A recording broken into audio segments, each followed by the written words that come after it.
ಶ್ರೀ ಕೃಷ್ಣ ಶ್ರೀ ಕೃಷ್ಣ ಶ್ರೀ ಕೃಷ್ಣ ಶ್ರೀ ಕೃಷ್ಣ.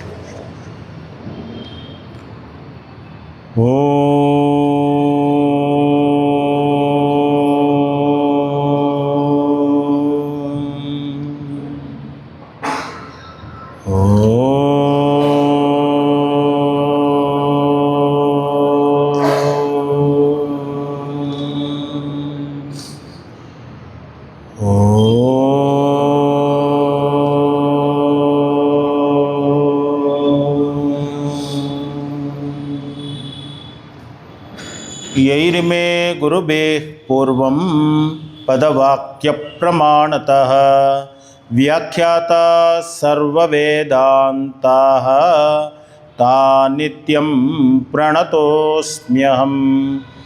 ಚಿನ್ಮಯಂ ವ್ಯಾಪಿ ಯತ್ ಸರ್ವಂ ತ್ರೈಲೋಕ್ಯಂ ಸಚರಾಚರಂ ತತ್ಪದಂ ದರ್ಶಿತಂ ಯೇನ ತಸ್ಮೈ ಶ್ರೀ ಗುರವೇ ನಮಃ.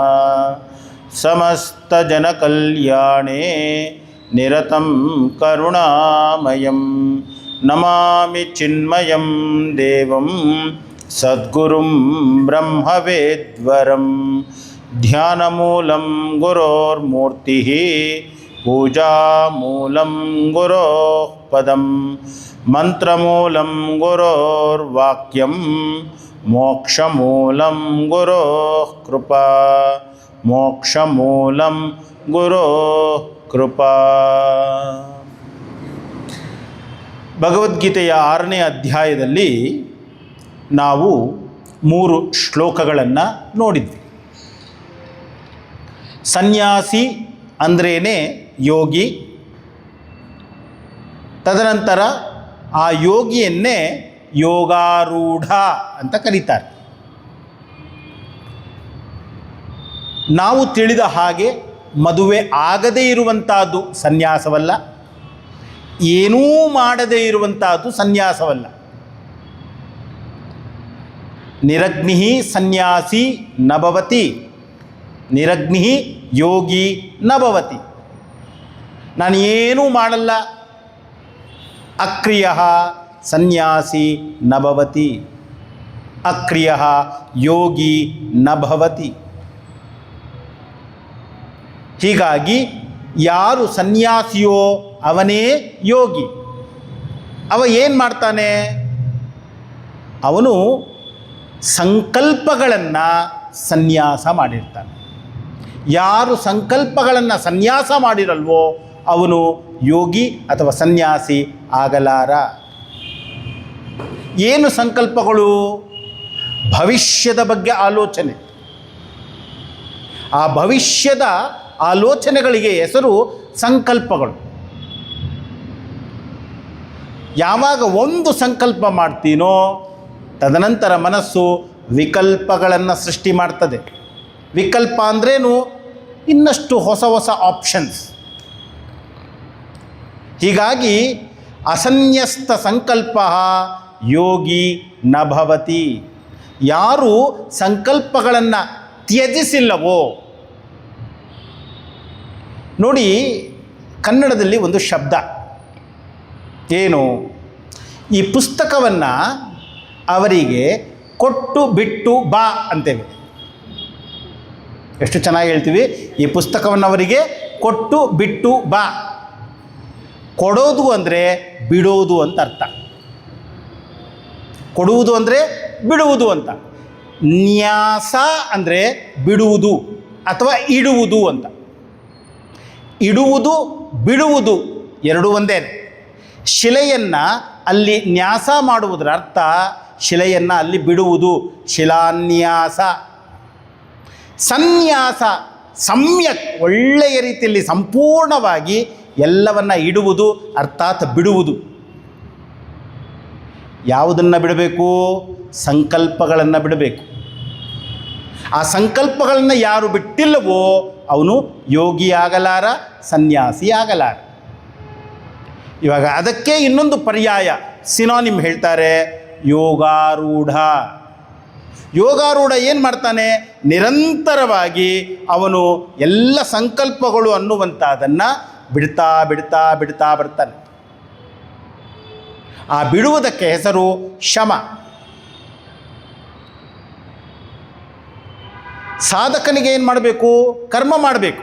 ಆರುರುಕ್ಷು ಅಂದರೆ ಸಾಧಕ, ಅವನಿಗೆ ಕರ್ಮ ಅನ್ನುವಂಥದ್ದು ಸಾಧನೆ. ಏನು ಕರ್ಮ? ಚಿತ್ತಸ್ಯ ಶುದ್ಧಯೇ ಕರ್ಮ. ನಾವು ಕರ್ಮ ಅಂದಾಗ ನಮ್ಮ ಶಾಸ್ತ್ರದಲ್ಲಿ 4 ರೀತಿಯ ಕರ್ಮಗಳನ್ನು ಹೇಳ್ತೇವೆ. ಯಾವುದೇ ಕರ್ಮ ಅಂದರೆ 4. ಒಂದು ನಿತ್ಯ ಕರ್ಮ, ಇನ್ನೊಂದು ನೈಮಿತ್ತಿಕ ಕರ್ಮ, 3ನೇದು ಕಾಮ್ಯ ಕರ್ಮ, 4ನೇದು ನಿಷಿದ್ಧ ಕರ್ಮ. ಶಾಸ್ತ್ರ ಏನು ಹೇಳುತ್ತೆ? ನಿತ್ಯ ಕರ್ಮ, ನೈಮಿತ್ತಿಕ ಕರ್ಮ ಪ್ರತಿಯೊಬ್ಬರೂ ಮಾಡಬೇಕು. ಮಾಡದೇ ಇದ್ದರೆ ಪ್ರತ್ಯವಾಯ ದೋಷ ಬರ್ತದೆ. ಮಾಡುವುದರಿಂದ ಏನು ಫಲ ಸಿಕ್ಕಲ್ಲ. Very clear. ನಿತ್ಯ ಕರ್ಮ, ನೈಮಿತ್ತಿಕ ಕರ್ಮ ಪ್ರತಿನಿತ್ಯ ಮಾಡಬೇಕು. ಮಾಡುವುದರಿಂದ ಯಾವ ಫಲವೂ ಇಲ್ಲ. ಮಾಡಲಿಲ್ಲ ಅಂದರೆ ಪ್ರತ್ಯವಾಯ ದೋಷ ಬರ್ತದೆ. ಏನು ಸ್ವಾಮೀಜಿ ನಿತ್ಯ ಕರ್ಮ? ಆಚಾರ್ಯ ಶಂಕರದೇ ಒಂದು ಪುಸ್ತಕ ಇದೆ, ಸದಾಚಾರ ಅಂತ. ಆ ಸದಾಚಾರ ಪುಸ್ತಕದಲ್ಲಿ ಲೀಸ್ಟ್ ಕೊಡ್ತಾರೆ ಯಾವುದು ನಿತ್ಯ ಕರ್ಮ ಅಂತ. ಹಾಸಿಗೆಯಿಂದ ಬೆಳಗ್ಗೆ ಎದ್ದೇಳುವುದು ನಿತ್ಯ ಕರ್ಮ, ಹಲ್ಲುಜ್ಜಿ ಸ್ನಾನ ಮಾಡುವುದು ನಿತ್ಯ ಕರ್ಮ. ನಾವು ವೇದಾಂತ ಕಲಿತಾ ಇದ್ದಾಗ ನಮ್ಮ ಸ್ವಾಮೀಜಿ ಹೇಳೋದು, ಅನ್ನಕ್ಷೇತ್ರದಲ್ಲಿ ಬೆಲ್ ಹೊಡೆದ್ರೆ ಅದು ತಿಂಡಿನೋ, ಮಧ್ಯಾಹ್ನ ಊಟನೋ, ರಾತ್ರಿ ಊಟನೋ, ಆ ಟೈಮ್ಗೆ ಹೋಗಿ ಮಾಡುವುದು ನಿತ್ಯ ಕರ್ಮ. ಇದು ಕರ್ಮ. ಸ್ವಾಮೀಜಿ ಈ ನಿತ್ಯ ಕರ್ಮ ಮಾಡೋದು ನನಗೇನು ಸಿಕ್ತು? ಫಲ ಇಲ್ಲ. ಬೆಳಗ್ಗೆ ನಾನು ಮಂಚದಿಂದ ಎದ್ದೇಳೋದ್ರಿಂದ ಏನು ಫಲ ಇದೆ? ನಾನು ಸ್ನಾನ ಮಾಡೋದ್ರಿಂದ ಏನು ಪ್ರಯೋಜನ? ನಾನು ಸ್ನಾನ ಮಾಡಲಿಲ್ಲ ಅಂದರೆ ಪ್ರತ್ಯವಾಯ ದೋಷ, ಯಾರು ನಿಮ್ಮ ಹತ್ತಕ್ಕೆ ಬರಲ್ಲ. ಹಲ್ಲುಜ್ಜಲ್ಲ ಅಂದರೆ ಯಾರು ಹತ್ರ ಬರಲ್ಲ, ದೋಷ ಬರ್ತದೆ, ಡಾಕ್ಟರ್ ತಗೋಬೇಕಾಗತ್ತೆ. ಆದರೆ ಮಾಡುವುದರಿಂದ ಏನೂ ಫಲ ಇಲ್ಲ. ನಾನು ಬ್ರೇಕ್ಫಾಸ್ಟಿಂದ ನನಗೇನು ಸಿಕ್ಕುತ್ತೆ? ಏನೂ ಇಲ್ಲ. ಮಾಡಲಿಲ್ಲ ಅಂದರೆ ಪ್ರಾಬ್ಲಮ್. ಇನ್ನು ಕಾಮ್ಯ ಕರ್ಮ, ಏನನ್ನೋ ಕಾಮಿಸಿ ಮಾಡುವಂಥದ್ದು ಕಾಮ್ಯ ಕರ್ಮ. ನನಗೆ ಮಗ ಬೇಕು, ಪುತ್ರ ಕಾಮ. ಪುತ್ರ ಕಾಮ ಇಷ್ಟಿ. ಇಷ್ಟಿ ಅಂದರೆ ಯಾಗ ಅಂತ. ಪುತ್ರನನ್ನು ಬಯಸಿ ಮಾಡುವ ಯಾಗಕ್ಕೆ ಹೆಸರು ಪುತ್ರ ಕಾಮೇಷ್ಟಿ. ಸ್ವರ್ಗವನ್ನು ಬಯಸಿ ಮಾಡುವ ಸ್ವರ್ಗ ಕಾಮೇಷ್ಟಿ. ಏನನ್ನೋ ಬಯಸುವಂಥದ್ದು. 4ನೇದು ನಿಷಿದ್ಧ ಕರ್ಮ. ಇದನ್ನು ಮಾಡಬಾರ್ದು ಅಂತ ಹೇಳಿದ್ದಾರೆ, ಅದನ್ನು ಮಾಡದೇ ಇರುವುದು. ವೇದಾಂತದಲ್ಲಿ ಏನು ಹೇಳ್ತೇವೆ? ಸಾಧಕನಿಗೆ ಕರ್ಮವನ್ನು ಮಾಡು, ಆದರೆ ನಿಷ್ಕಾಮದಿಂದ. ಕಾಮ್ಯ ಕರ್ಮ ಅನ್ನುವಂಥದ್ದು ನಿಷ್ಕಾಮ ಭಾವದಿಂದ ಮಾಡು. ಅದರಿಂದ ನೈಷ್ಕರ್ಮ್ಯ ಸಿದ್ಧಿಯಾಗುತ್ತೆ. ನೈಷ್ಕರ್ಮ್ಯ ಸಿದ್ಧಿ ಅಂದ್ರೇನು? ಆತ್ಮಸಿದ್ಧಿ ಅಷ್ಟೇ. ನೈಷ್ಕರ್ಮ್ಯ ಅಂದ್ರೇ ಆತ್ಮ. ಹೀಗಾಗಿ ನೈಮಿತ್ತಿಕ ಕರ್ಮ, ನಿತ್ಯ ಕರ್ಮ ಮಾಡಲೇಬೇಕು. ವೇದಾಂತ ಹೇಳುವುದು, ಸಾಧಕಾನೋ ನೀನು ಎಲ್ಲವನ್ನ ಮಾಡು ನಿಷ್ಕಾಮ ಭಾವದಿಂದ. ಅದು ನಿನಗೆ ಏರಲಿಕ್ಕೆ ಆರುರುಕ್ಷು. ಸಾಧನದಲ್ಲಿ ಮೇಲೆ ಏರುವ ಇಚ್ಛೆ ಉಳ್ಳಂಥವನಿಗೆ ಹೆಸರು ಆರುರುಕ್ಷು. ಅವನಿಗೆ ಅದು ಸಾಧನ. ಯಾರು ಯೋಗಾರೂಢನಾಗಿದ್ದಾನೋ, ಯೋಗದಲ್ಲಿ ಸ್ಥಿತನಾಗಿದ್ದಾನೋ, ಯೋಗಸ್ಥನಾಗಿದ್ದಾನೋ. ಯೋಗಸ್ಥ ಅಂದರೂ ಒಂದೇ, ಯೋಗಾರೂಢ ಅಂದರೂ ಒಂದೇ. ಯೋಗದಲ್ಲಿ ಮೇಲೇರಿ ಕೂತಿರುವುದಕ್ಕೆ ಹೆಸರು ಯೋಗಾರೂಢ. ಅವನಿಗೆ ಏನು ಸಾಧನೆ? ಸಂಕಲ್ಪಗಳನ್ನು ತ್ಯಾಗ ಮಾಡುವುದಷ್ಟೇ. ನಂತರ ಇವಾಗ ಆ ಯೋಗಾರೂಢ ಅಂದರೆ ಯಾರು? ಅದನ್ನು ಇನ್ನಷ್ಟು ಸ್ಪಷ್ಟಪಡಿಸ್ತಾರೆ. ಯಾರವ? ಯದಾ ಹಿನೇಂದ್ರಿಯಾರ್ಥೇಷು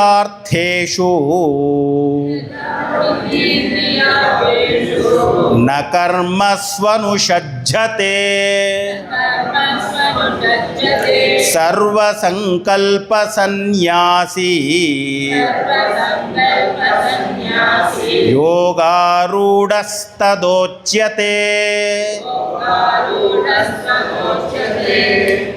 ಸನ್ಯಾಸಿ ಯೋಗಾರೂಢ ಉಚ್ಯತೆ. ಅಂತಹ ಸನ್ಯಾಸಿಯನ್ನು ಯೋಗಾರೂಢ ಅಂತ ಕರೀತಾರೆ.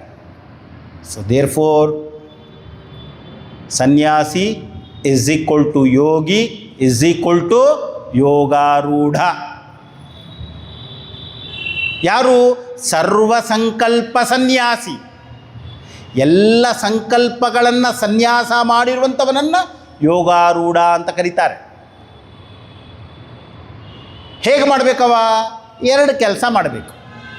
ಒಂದು, ಇಂದ್ರಿಯಾರ್ಥೇಷು ನ ಕರ್ಮಸು ನ ಅನುಷಜ್ಯತೆ. ಇಂದ್ರಿಯ ವಿಷಯಗಳಲ್ಲಿ ತನ್ನನ್ನು ತಾನು ತೊಡಗಿಸಿಕೊಳ್ಳಬಾರದು. ಕರ್ಮಗಳನ್ನು ಮಾಡುವುದರಲ್ಲಿ ತನ್ನನ್ನು ತಾನು ತೊಡಗಿಸಿಕೊಳ್ಳಬಾರದು. ಕರ್ಮ ಮಾಡುವುದೇತಕ್ಕೆ? ನೋಡಿ, 2 ಶಬ್ದ ಇದೆ. ಒಂದು ಕ್ರಿಯಾ, ಇನ್ನೊಂದು ಕರ್ಮ. ಕ್ರಿಯಾ ಶಬ್ದದಲ್ಲಿ ನಾನು ಇಲ್ಲ, ಕರ್ಮದಲ್ಲಿ ನಾನು ಇದೆ. ಇವಾಗ ಉಸಿರನ್ನು ಮೇಲಕ್ಕೆ ತೆಗೆದುಕೊಳ್ತೇನೆ, ಉಸಿರನ್ನು ಕೆಳಗೆ ಬಿಡ್ತೇನೆ. ಉಚ್ಛ್ವಾಸ ನಿಶ್ವಾಸ ಇದು ಕ್ರಿಯಾ. ಇಲ್ಲಿ ನಾನು ಉಸಿರಾಡ್ತಾ ಇಲ್ಲ, ಅದು ನಡೀತಾ ಇದೆ. ಉಸಿರು ಮೇಲು ಹೋಗುವುದು ಪ್ರಾಣ ಅಪಾನ, ಇದು ಸಹಜವಾಗಿ ನಡೀತಾ ಇದೆ. ಇದು ಕ್ರಿಯೆ. ಉಚ್ಛ್ವಾಸ ಅನ್ನುವುದು ಕ್ರಿಯೆ, ನಿಶ್ವಾಸ ಅನ್ನುವುದು ಕ್ರಿಯೆ. ಆದರೆ ಕರ್ಮ ಅಂದಾಗ ನಾನು ಬರಬೇಕು. ಕ್ರಿಯಾ ಪ್ಲಸ್ ನಾನು ಇಸ್ ಈಕ್ವಲ್ ಟು ಕರ್ಮ. ನಾನು ಇಲ್ಲದೆ ಕರ್ಮ ಇಲ್ಲ. ನಮ್ಮಲ್ಲಿ ಅಪರಕರ್ಮ ಅಂತೀವಿ. ಅಂದ್ರೇನು? ಯಾರಾದರೂ ತೀರೋದರೆ ಶ್ರಾದ್ದಾದಿಗಳನ್ನು ಮಾರುವುದಕ್ಕೆ ಅಪರಕರ್ಮ ಅಂತೀವಿ. ಅಲ್ಲಿ ನಾನು ಇರಲೇಬೇಕು. ಹೀಗಾಗಿ ಕರ್ಮ ಆ ಶಬ್ದ ಏನಿದೆ, ಕರ್ಮಗಳಲ್ಲಿ, ಕರ್ಮಸು ಅಂದರೆ ಕರ್ಮಗಳಲ್ಲಿ, ಇಂದ್ರಿಯ ಅರ್ಥೇಶು ಇಂದ್ರಿಯ ವಿಷಯಗಳಲ್ಲಿ ನ ಅನುಷಜ್ಯತೆ, ಅವನು ತನ್ನನ್ನು ತಾನು ತೊಡಗಿಸಿಕೊಳ್ಳೋದಿಲ್ಲ. ಇಂದ್ರಿಯ ವಿಷಯಗಳು ಅಂದರೆ ಏನು? ಶಬ್ದ ಸ್ಪರ್ಶ ರೂಪ ರಸ ಗಂಧ, ಈ 5 ವಿಷಯಗಳು. ಕಿವಿ ಕೇಳಿದ್ದನ್ನು ಮತ್ತೆ ಕೇಳಬೇಕು ಅನಿಸ್ತದೆ. ಕಣ್ಣು ನೋಡಿದ್ದನ್ನು ಮತ್ತೆ ನೋಡಬೇಕು ಅಂತದೆ. ನಾಲಿಗೆ ತಿಂದದ್ದನ್ನು ಮತ್ತೆ ತಿನ್ನಬೇಕು ಅಂತದೆ. ಮೂಗು ಆಘ್ರಾಣಿಸಿದ್ದನ್ನು ಮತ್ತೆ ಆಘ್ರಾಣಿಸಬೇಕು ಅಂತದೆ. ಚರ್ಮ ಸ್ಪರ್ಶಿಸಿದ್ದನ್ನು ಮತ್ತೆ ಸ್ಪರ್ಶಿಸಬೇಕು ಅನ್ನುತ್ತೆ. ಇದು ವಿಷಯಗಳು. ಶಬ್ದ ಸ್ಪರ್ಶ ರೂಪ ರಸ ಗಂಧ. ಇದು ಬಹಳ ಬಹಳ ಒಂದು ಏನು ಹೇಳ್ತೀವಿ, ವಿಷಯ ಇದೆಯಲ್ಲ, ನೀವು ವಿಚಾರ ಮಾಡಿದಷ್ಟು ನಮಗೆ ಹೊಸ ಹೊಸ ಆಲೋಚನೆಗಳು ಸಿಗ್ತದೆ. ವಿವೇಕ ಚೂಡಾಮಣಿಯಲ್ಲಿ ಆಚಾರ್ಯ ಶಂಕರರು ಹೇಳ್ತಾರೆ, ಒಂದೊಂದು ಇಂದ್ರಿಯ ಒಂದೊಂದು ಜಂತುವಿಗೆ ಮರಣವನ್ನು ತಂದು ಕೊಡ್ತದೆ, ದುಃಖವನ್ನು ತಂದು ಕೊಡ್ತದೆ. ಜಿಂಕೆಯನ್ನು ಹಿಡಿಬೇಕು, ಶಬ್ದ ಸಾಕು. ಒಳ್ಳೆ ಮ್ಯೂಸಿಕ್ ಪ್ಲೇ ಮಾಡಿದ್ರೆ ಆ ಮ್ಯೂಸಿಕ್ ಕೇಳಲಿಕ್ಕೆ ಜಿಂಕೆ ಬಂದುಬಿಡ್ತದೆ. ಆನೆಯನ್ನು ಹಿಡಿಬೇಕು, ಒಂದು ಹೆಣ್ಣಾನೆಯನ್ನು ಕಟ್ಟಬೇಕು, ಅಲ್ಲಿ ಒಂದು ಹಳ್ಳ ತೋಡ್ತಾರೆ, ಆ ಹೆಣ್ಣಾನೆಯ ಸ್ಪರ್ಶಕ್ಕೋಸ್ಕರ ಬರ್ತದೆ, ಅದು ಸಿಕ್ಕಾಕೊಳ್ತದೆ. ಶಬ್ದಕ್ಕೆ ಜಿಂಕೆ ಆದರೆ ಸ್ಪರ್ಶಕ್ಕೆ ಆನೆ, ರೂಪಕ್ಕೆ ಪತಂಗ. ಆ ಮಳೆ ಬಂದಾಗ ಎಲ್ಲಿ ದೀಪ ಇರ್ತದೋ ಬಂದು ಬಂದು ಬಂದು ಹೊಡಿತಾ ಇರ್ತದೆ. ಆ ಫ್ಲೈಸ್ ಬಂದು ಹೊಡೆದು ಅಲ್ಲೇ ಸಾಯ್ತಾ ಇರ್ತದೆ. ರಸಕ್ಕೆ ಮೀನು ಹಿಡಿಯೋದು ಹೇಗೆ?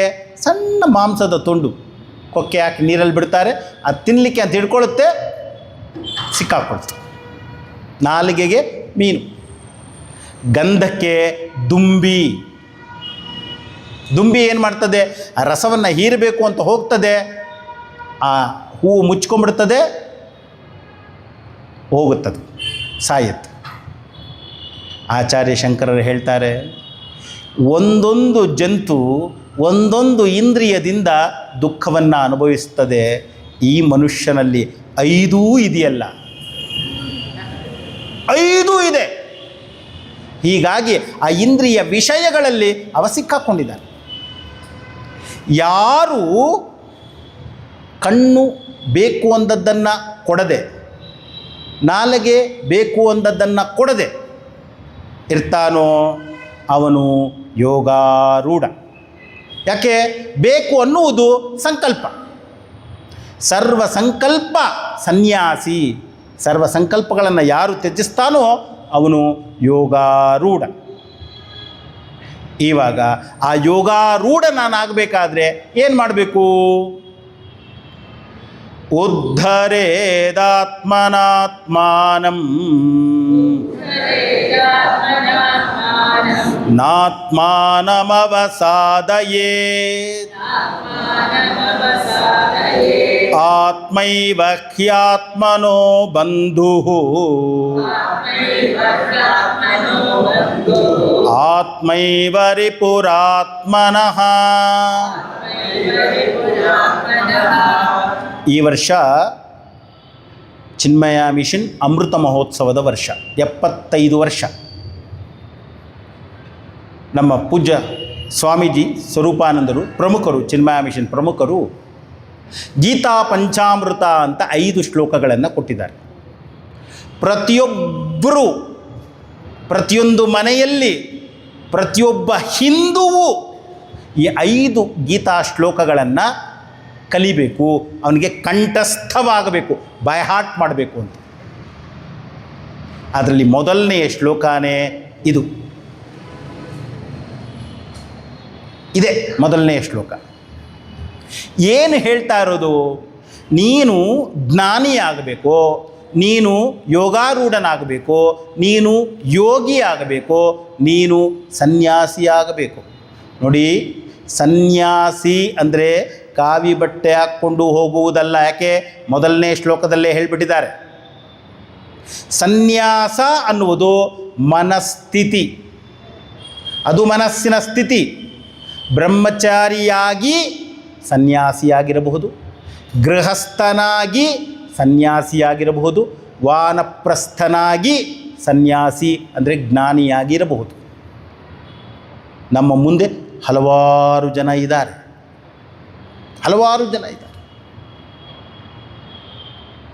ಗೋಪಾಲ ತಾಪನೀಯೋಪನಿಷತ್ ಅಂತ ಒಂದು ಉಪನಿಷತ್ ಬರ್ತದೆ. ಗೋಪಾಲ ತಾಪನೀಯ ಉಪನಿಷತ್ ಭಾಳ ಸೊಗಸಾದ ಉಪನಿಷತ್. ಆ ಉಪನಿಷತ್ತಿನಲ್ಲಿ ಒಂದು ದೃಷ್ಟಾಂತ ಕೊಡ್ತಾರೆ. ಏನು ದೃಷ್ಟಾಂತ ಅದು? ಗೋಕುಲದಲ್ಲಿ ಒಮ್ಮೆ ಚಾತುರ್ಮಾಸಕ್ಕೆ ದುರ್ವಾಸರು ಬರ್ತಾರೆ. ನಂದಗೋಪ ಹೇಳ್ತಾನೆ, ನಿಮ್ಮ ಯೋಗಕ್ಷೇಮವನ್ನು ನಾನು ನೋಡ್ಕೊಳ್ತೇನೆ ಅಂತ. ಈ ಚಾತುರ್ಮಾಸದಲ್ಲಿ ಒಂದು ನಿಯಮ ಉಂಟು. ಏನಪ್ಪ ಅಂದರೆ ನದಿಯ ತಟದಲ್ಲಿರಬೇಕು. ಯಾವ ತಟದಲ್ಲಿರ್ತಾರೋ ಆ ತಟದಿಂದ ಇನ್ನೊಂದು ತಟಕ್ಕೆ ತರಣ ಕ್ರಾಸ್ ಮಾಡಬಾರ್ದು. ಆ 4 ತಿಂಗಳು, 4 ತಿಂಗಳು ಇವಾಗ 2 ತಿಂಗಳಾಗೋಗಿದೆ. ಯಾಕೆಂದರೆ ಮನುಷ್ಯನಿಗೆ ಬುದ್ಧಿ ಜಾಸ್ತಿ ಆಯಿತು. ಮಾಸೋವೈ ಪಕ್ಷ ಅಂತ ಒಂದು ಸೂತ್ರ ಬರೆದು. ಮಾಸೋವೈ ಪಕ್ಷ ಅಂದ್ರೇನು? ಒಂದು ಪಕ್ಷಕ್ಕೆ ನಾವು 1 ಮಾಸ ಅಂತ ತಿಳಿಯುವ. ಸೊ 2 ಪಕ್ಷ ಸೇರಿದ್ರೆ 1 ಮಾಸ ಆಗುತ್ತೆ. 2 ಪಕ್ಷಕ್ಕೆ 1 ಮಾಸ ಆದರೆ 4 ಪಕ್ಷ ಅಂದರೆ 2 ತಿಂಗಳು ಮುಗಿದೋಯ್ತು. ಇವಾಗ ಎಲ್ಲರೂ ಪೀಠಾಧಿಪತಿಗಳು 2 ತಿಂಗಳು ಚಾತುರ್ಮಾಸ ಮಾಡೋದು. ಆದರೆ ಜೈನರು ಇವತ್ತಿಗೂ ಕೂಡ 4 ತಿಂಗಳು ಮಾಡ್ತಾರೆ. 4 ತಿಂಗಳು ಅವರು ಚಾತುರ್ಮಾಸ ಮಾಡ್ತಾರೆ. ಆದರೆ ನಮ್ಮಲ್ಲೆಲ್ಲ 2 ತಿಂಗಳು ಮಾಡ್ಕೊಂಡ್ಬಿಟ್ಟಿದ್ದಾರೆ ಇವಾಗ. ಯಾಕೆ? ಮಾಸೋವೈ ಪಕ್ಷ, ಮಾಸ ಅಂದ್ರೇ ಒಂದು ಪಕ್ಷ ಅಂತ. ಆವಾಗ ದುರ್ವಾಸರು ಆ ತಟದಲ್ಲಿದ್ದರು, ಯಮುನಾ ನದಿಯ ತಟದ ಆ ಕಡೆ ಇದ್ದರು. ಊರು ಅನ್ನುವಂಥದ್ದು ಈ ಕಡೆ ಇತ್ತು. ಪ್ರತಿನಿತ್ಯ ನದಿಯನ್ನು ದಾಟಿ ಹೋಗಿ ಅವರಿಗೆ ಊಟ ಕೊಡೋದು, ಮಧ್ಯಾಹ್ನ ಕೊಟ್ಬಿಟ್ಟು ಬರೋದು. ಇದು ಕೆಲಸ ಯಾರ್ದು? ಗೋಪಿಕೆಯರು, ಗೋಪಾಲರು ಹೋಗಿ ಬರೋದು ಕೆಲಸ. ಒಮ್ಮೆ ಚಾತುರ್ಮಾಸ ಅಂದ್ರೇನು? ಜೋರು ಮಳೆ. ಆಷಾಢದ ಹುಣ್ಣಿಮೆಯಿಂದ ಶ್ರಾವಣ, ಭಾದ್ರಪದ, ಆಶ್ವೀಜ, ಕಾರ್ತೀಕ ಹುಣ್ಣಿಮೆಯ ತನಕ 4 ತಿಂಗಳು ಮಳೆಗಾಲ.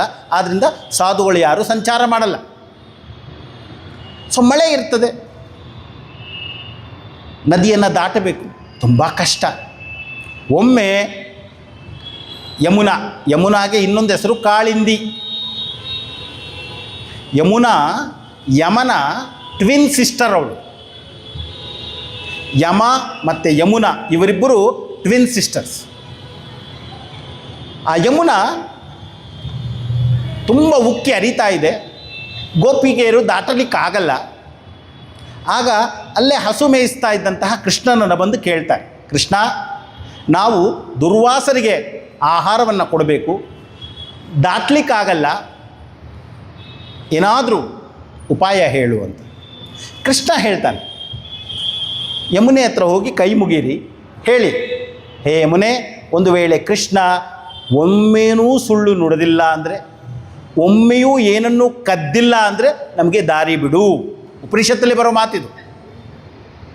ಆಗ ಗೋಪಿಯರೆಲ್ಲ ನಕ್ಬಿಡ್ತಾರಂತೆ, ನಮ್ಮನೇಲೇ ಕದ್ದಿರೋದನ್ನು ನಾವು ನೋಡಿದ್ದೀವಿ, ನಮಗೇ ಸುಳ್ಳು ಹೇಳಿರೋದು ಗೊತ್ತಿದೆ, ಅದೇ ಬೇರೆ ದಾರಿ ಇಲ್ಲ.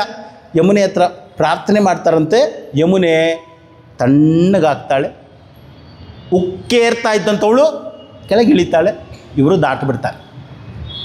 ಹೋಗಿ ದುರ್ವಾಸರಿಗೆ ಆಹಾರವನ್ನು ಕೊಡ್ತಾರೆ. ನದಿ ಮತ್ತೆ ಮೇಲೇರಿದೆ. ಇವಾಗ ವಾಪಸ್ ಹೋಗಬೇಕು. ದುರ್ವಾಸರು ಊಟ ತೆಗೆದುಕೊಂಡ್ರು, ಎಲ್ಲ ಖಾಲಿ ಮಾಡಿದ್ರು, ಪಾತ್ರೆ ಕೊಟ್ಟರು. ಅವ್ರು ಹೇಳಿದ್ರು, ಬರಬೇಕಾದ್ರೆ ಹೇಗೋ ಬಂದ್ವಿ, ಇವಾಗ ಹೋಗ್ಲಿಕ್ಕಾಗಲ್ಲ ಋಷಿಗಳೇ, ಏನು ಮಾಡೋದು? ದುರ್ವಾಸರು ಹೇಳ್ತಾರೆ, ಉಪನಿಷತ್ ಮಾತು ನೋಡಿ ಎಷ್ಟು ಸೊಗಸಾಗಿದೆ. ದೂರ್ವಾಸ ಒಂದು ವೇಳೆ ಏನೂ ತಿಂದಿಲ್ಲ ಅಂದರೆ ನಮಗೆ ದಾರಿ ಬಡು ಅಂತ ಪ್ರಾರ್ಥನೆ ಮಾಡಿ, ಇದಿನ್ನೂ ಕಷ್ಟ, ನಮ್ಮ ಮುಂದೆನೇ ಇದ್ದದ್ದೆಲ್ಲ ಖಾಲಿ ಮಾಡಿದ್ದಾರೆ. ಬಟ್ ಪ್ರಾರ್ಥನೆ ಮಾಡ್ತಾರೆ, ಬರ್ತದೆ, ಈ ಕಡೆಗೆ ಬರ್ತಾರೆ. ಇದರಿಂದ ಏನು ಅರ್ಥ ಆಯಿತು? ಅಕರ್ತ, ನಾನು ಮಾಡಿದ್ದೇನೆ ಅನ್ನುವಂಥದ್ದು ಇಲ್ಲದೆ ಇರುವುದಿದೆಯಲ್ಲ, ಅದು ನಿಷ್ಕಾಮ ಕರ್ಮ. ಅದು ನಿಷ್ಕಾಮ ಕರ್ಮ, ಅದು ನಮ್ಮನ್ನು ಉದ್ಧರಿಸ್ತದೆ. ನಾವು ಏನು ಮಾಡ್ತೀವಿ? ನಾವು ಮಾಡುವ ಕರ್ಮ ನಮ್ಮನ್ನು ಬಂಧಿಸ್ತದೆ. ಈ ಶ್ಲೋಕ ಬಹಳ ಬಹಳ ಸೊಗಸಾದಂತಹ ಶ್ಲೋಕ. ಇದನ್ನು ಹಲವಾರು ಸ್ತರಗಳಲ್ಲಿ ನಾವು ನೋಡ್ಬೋದು. ಉದ್ಧಾರ ಅಂದರೆ ಏನು? ಮನುಷ್ಯ ಉದ್ಧಾರವಾಗುವುದು ಅಂದರೆ ಏನು? ಬಹಳ ಸುಲಭ. ಇರುವ ಸ್ಥಿತಿಯಿಂದ ಇನ್ನೊಂದು ಸ್ಥಿತಿಗೆ ಬಂದು ತಲುಪುವುದಕ್ಕೆ ಹೆಸರು ಉದ್ಧಾರ. ಉತ್ ಅಂದರೆ ಮೇಲೆ, ಮೇಲೆ ಏರುವುದು.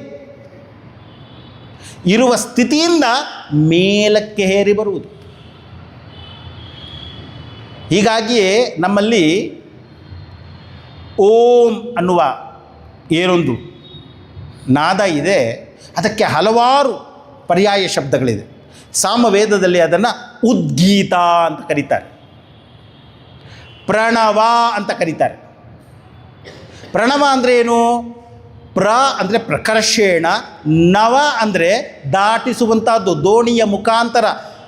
ಒಳ್ಳೆಯ ದೋಣಿ ಓಂಕಾರ ಅಂತ. ಯಾಕೆ ನವ? ಅದು ಈ ದಡದಿಂದ ಆ ದಡಕ್ಕೆ ನನ್ನನ್ನು ದಾಟಿಸ್ತದೆ. ನೋಡಿ, ಮೇಲಕ್ಕೆ ಏರಿಸುವುದು ಅಂದರೆ ಒಂದೇ, ಇಲ್ಲಿಂದ ಅಲ್ಲಿಗೆ ದಾಟುವುದು ಅಂದರೂ ಒಂದೇ. ತಾರಕ ಅಂತ ಕರೀತಾರೆ ಓಂಕಾರವನ್ನು. ಉಚ್ಚ ಸ್ವರದಲ್ಲಿ ಹೇಳ್ತೇವೆ. ಯಾಕೆ? ಅದು ತರಣ, ದಾಟಿಸ್ತದೆ. ರಾಮ ಮಂತ್ರ ಅನ್ನುವುದನ್ನು ತಾರಕ ಮಂತ್ರ ಅನ್ನುವುದು. ಯಾಕೆ?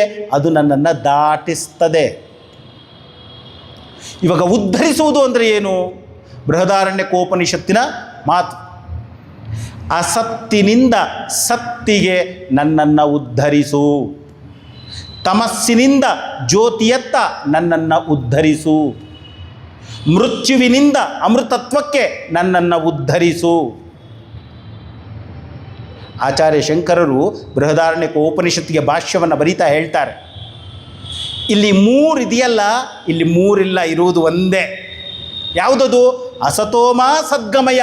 ಅಸತ್ತಿನಿಂದ ನನ್ನನ್ನು ಸತ್ತಿನತ್ತಕ್ಕೆ ಕರೆದುಕೊಂಡು ಹೋಗು, ಇದೇ ಉದ್ಧಾರ. ಮೃತ್ಯುವಿನಿಂದ ಅಮೃತತ್ವ ಅಂದರೂ ಕೂಡ ಅಸತೋಮ ಸದ್ಗಮಯ ಅಂತಾನೆ. ತಮಸ್ಸಿನಿಂದ ಜ್ಯೋತಿರ್ಗಮಯ ಅಂದರೂ ಕೂಡ ಅಸತೋಮ ಸದ್ಗಮಯ ಅಂತಾನೆ. ನೀವು ಯೋಚನೆ ಮಾಡಿ, ಇವಾಗ ಮೃತ್ಯು ಇಸ್ ಈಕ್ವಲ್ ಟು ಅಸತ್ತು ಇಸ್ ಈಕ್ವಲ್ ಟು ತಮಸ್, ಮೂರು ಒಂದೇ. ಯಾರು ಅಜ್ಞಾನಿನೋ ಅವನೇ ಮೃತ್ಯುವಿಗೆ ವಶವಾಗುವುದು. ಮೃತ್ಯು ಅಂದರೆ ಏನು? ದುಃಖ. ಮೃತ್ಯು ಅಂದ್ರೇ ದುಃಖ. ಯಾವುದು ದುಃಖವೋ ಅದು ಅಸತ್. ಯಾಕೆ ದುಃಖ ಅಂದರೆ ಅಸತ್ತು? ಯಾವುದು ಸತ್ಯವಲ್ಲವೋ ಅದನ್ನು ಸತ್ಯ ಅಂತ ತಿಳಿಯುವುದೇ ಅಜ್ಞಾನ. ಆ ಅಜ್ಞಾನದಿಂದಾನೇ ಮೃತ್ಯು, ದುಃಖ. ಇವಾಗ ನಮ್ಮ ಉದ್ಧಾರ ಏನು ಮಾಡ್ಕೊಳ್ಬೇಕು ನಾವು? ಅಸತ್ತಿನಿಂದ ಸತ್ತಿ, ತಮಸ್ಸಿನಿಂದ ಜ್ಞಾನದತ್ತ, ಜ್ಯೋತಿಯತ್ತ, ನಂತರ ಮೃತ್ಯುವಿನಿಂದ ಅಮೃತತ್ವದತ್ತ. ಇದು ಉದ್ಧಾರ. ಯಾರು ಮಾಡಬೇಕು? ಯಾರೂ ಮಾಡಲಿಕ್ಕಾಗಲ್ಲ, ನಾವೇ ಮಾಡಿಕೊಳ್ಬೇಕು. ಅದನ್ನು ಹೇಳ್ತಾ ಇರೋದು ಉದ್ಧರೇತ್ ಆತ್ಮನ ಆತ್ಮಾನಂ. ನಿನ್ನನ್ನು ನೀನೇ ಉದ್ಧಾರ ಮಾಡಿಕೊ. ಹಾಗೆ ಕೇವಲ ಜ್ಞಾನದಿಂದ ಮಾತ್ರ, ಬೇರೆ ಇನ್ಯಾವುದರಿಂದಾನೂ ಆಗಲ್ಲ, ಆಗೋದಿಲ್ಲ. ನನ್ನ ತಪ್ಪುಗಳು ಏನು ಅಂತ ನನಗೆ ಗೊತ್ತಾಗಬೇಕು. ಗೊತ್ತಾಗಲ್ಲ ನಮಗೆ ಸಮಾಧಾನ ಬೇಕು. ಅವರಿಂದ ಹೀಗಾದೆ ಒಪ್ಕೊಂಡ್ಬಿಡ್ತೀನಿ ನಾನು. ನಮ್ಮ ಕಥೆಗಳು ಅನ್ನುವಂಥದ್ದು ಹಾಗೆ ಇದೆ, ಪುರಾಣದ ಕಥೆಗಳು ಅನ್ನುವಂಥದ್ದು. ಅವನು ಈಗಾಗಲಿಕ್ಕೆ ಹಿಂದಿನ ಜನ್ಮದಲ್ಲಿ ಅವ ಮಾಡಿದ ಪಾಪದ ಕಾರಣ ಅಂದ್ಬಿಡ್ತೀವಿ. ಅದು ಕಷ್ಟ ಒಪ್ಕೊಳ್ಳಿಕ್ಕೆ.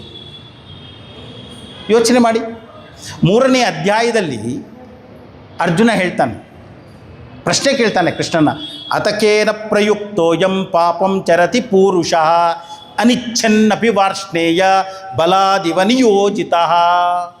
ಎಂತಹ ಪ್ರಶ್ನೆ ಅಂದರೆ ನಮ್ಮೆಲ್ಲರ ಪ್ರಶ್ನೆನೂ ಇದೆ. ಯಾರ ಕಾರಣದಿಂದಾಗಿ ಹೇ ಕೃಷ್ಣ ಮನುಷ್ಯ ಅನ್ನುವಂಥವನು ಪಾಪ ಮಾಡ್ತಾನೆ? ತನಗೆ ಇಷ್ಟ ಇಲ್ಲ ಇದ್ದರೂ ಕೂಡ ಅನಿಚ್ಛನ್ ವಾರ್ಷ್ಣೇಯ, ಏ ವೃಷ್ಣಿಕ ವಂಶದಲ್ಲಿ ಹುಟ್ಟಿರುವಂತಹ ಏ ಕೃಷ್ಣ, ಬಲಾದಿವ ನಿಯೋಜಿತ, ಯಾವುದೋ ಒಂದು ಶಕ್ತಿ ಅನ್ನುವಂಥದ್ದು ಎಳ್ಕೊಂಬಂದ್ಬಿಡ್ತದೆ ಅವನನ್ನು. ಯಾವುದದು? ಯಾಕೆಂದರೆ ಅವನು ಒಪ್ಕೊಳ್ಳಿಕ್ಕೆ ತಯಾರಿಲ್ಲ. ತುಂಬ ಜನ ಹೇಳೋದಲ್ಲ, ಸ್ವಾಮೀಜಿ ನನಗೆ ಡಯಾಬಿಟೀಸ್ ಇದೆ. ಆ ಸ್ವೀಟ್ ನೋಡಿದ ತಕ್ಷಣ ಯಾವುದೋ ಒಂದು ಶಕ್ತಿ ಸ್ವಾಮೀಜಿ, ಅದು ಕೈ ಹೋಗಿ ಬಾಯೆಲ್ಲ ಹೊರಬಿಡುತ್ತೆ. ಯಾವುದಾ ಶಕ್ತಿ? ನನಗೆ ಗೊತ್ತು ಅದು ತಿನ್ನಬಾರ್ದು ಅಂತ, ಆದರೆ ಒಂದು ಶಕ್ತಿ ಇದೆ, ಅದು ಅನ್ನೋಯಿಂಗ್ಲಿ ನನ್ನ ಮುಖಾಂತರ ಮಾಡಿಸ್ಬಿಡ್ತಾ ಇದೆ.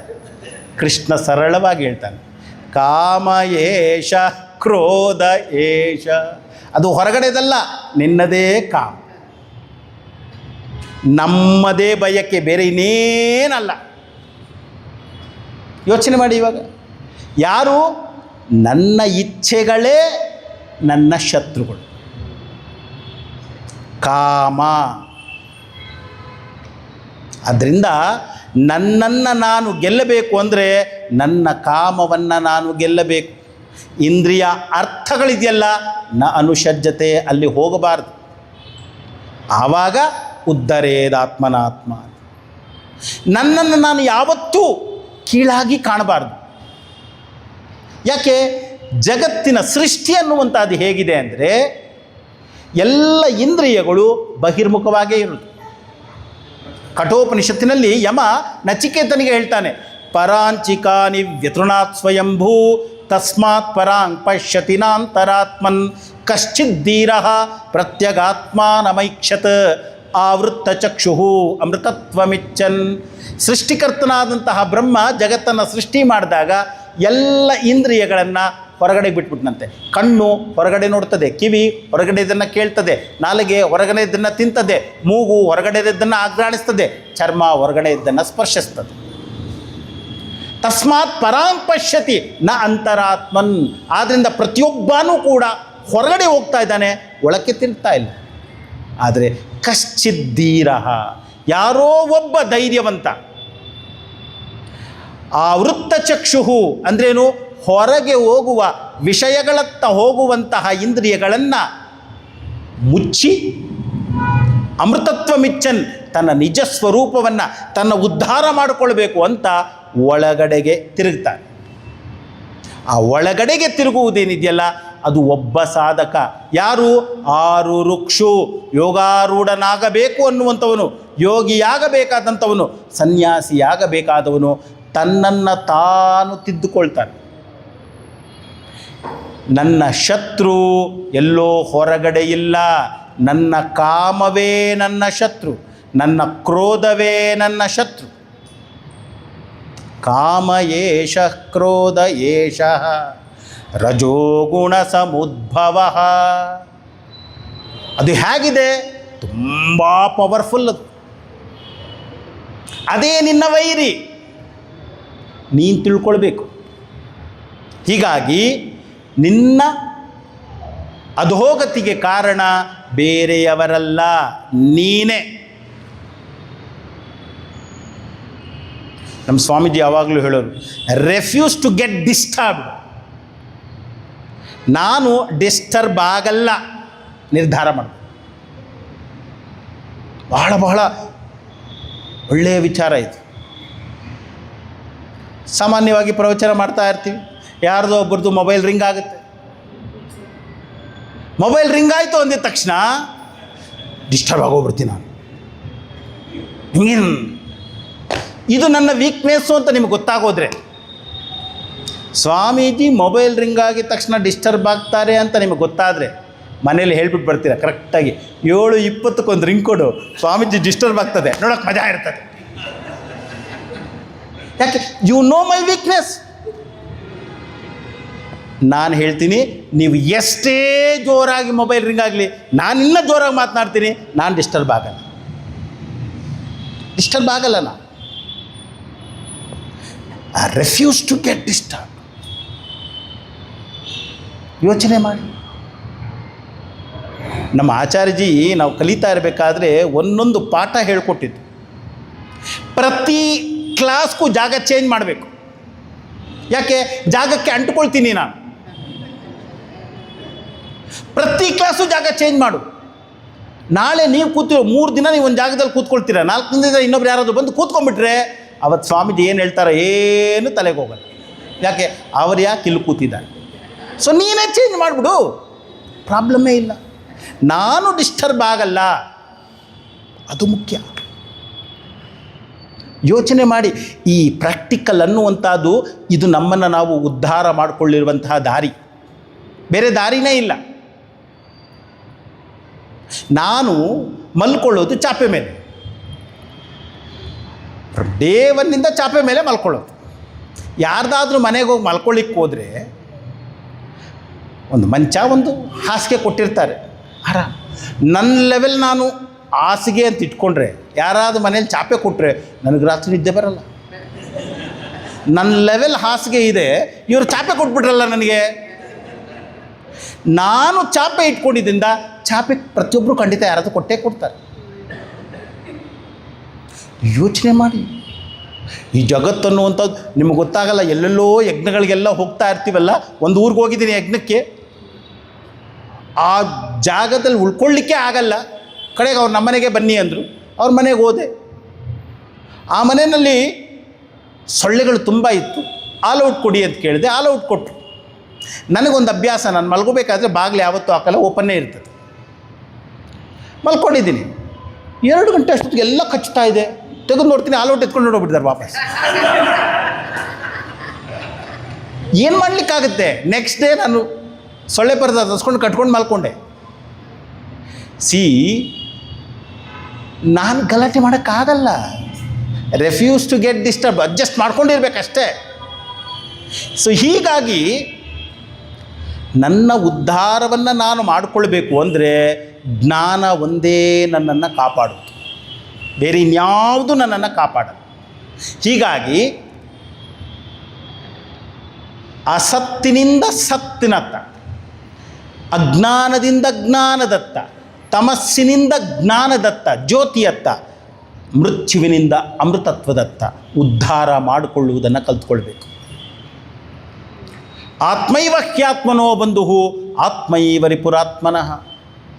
ನನಗೆ ನಾನೇ ಮಿತ್ರ, ನನಗೆ ನಾನೇ ಶತ್ರು ಅಲ್ವಾ? ತುಂಬ ಚಂದದಲ್ಲಿ ಶಾಸ್ತ್ರ ಹೇಳ್ತದೆ, ಶತ್ರು ಹೊರಗಡೆ ಇಲ್ಲ, ನಾನೇ. ಮಿತ್ರ ಹೊರಗಡೆ ಇಲ್ಲ, ಅದು ನಾನೇ.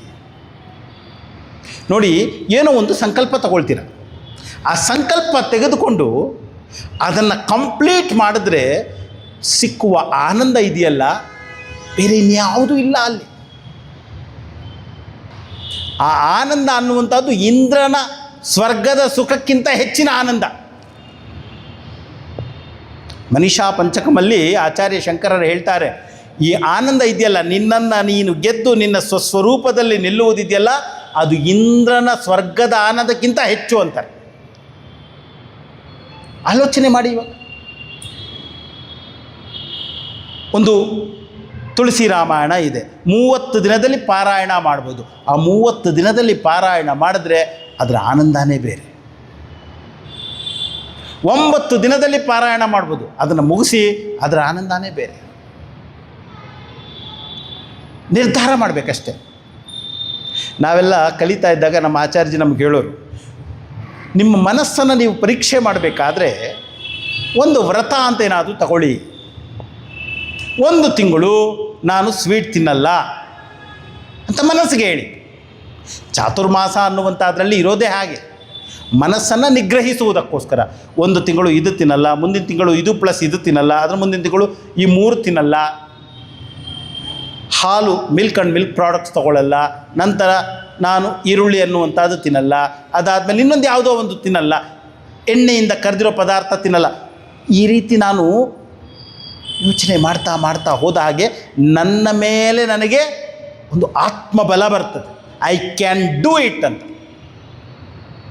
ಒಂದು ಸತಿ ನಮ್ಗೆ ಅನಿಸ್ತದೆ, ಓಕೆ ಈ ನೆಕ್ಸ್ಟ್ ಮಂತ್ 1ನೇ ತಾರೀಕಿಂದ 1 ತಿಂಗಳು ಸ್ವೀಟ್ ತಿನ್ನಲ್ಲ ಸಂಕಲ್ಪ ಮಾಡ್ತೀವಿ. ಮಧ್ಯಾಹ್ನ 12ವರೆಗೆ ಬೆಲ್ಲ ಆಯಿತು, ಹೋದರೆ 3 ಸ್ವೀಟ್ ಇರ್ತದೆ ಅವತ್ತು. ಮನಸ್ಸೇನು ಹೇಳ್ತದೆ ಗೊತ್ತಾ? ನೆಕ್ಸ್ಟ್ ಮಂತ್ 1ನೇ ತಾರೀಕಿಂದ ಮಾಡುವ. ಯಾಕೆ?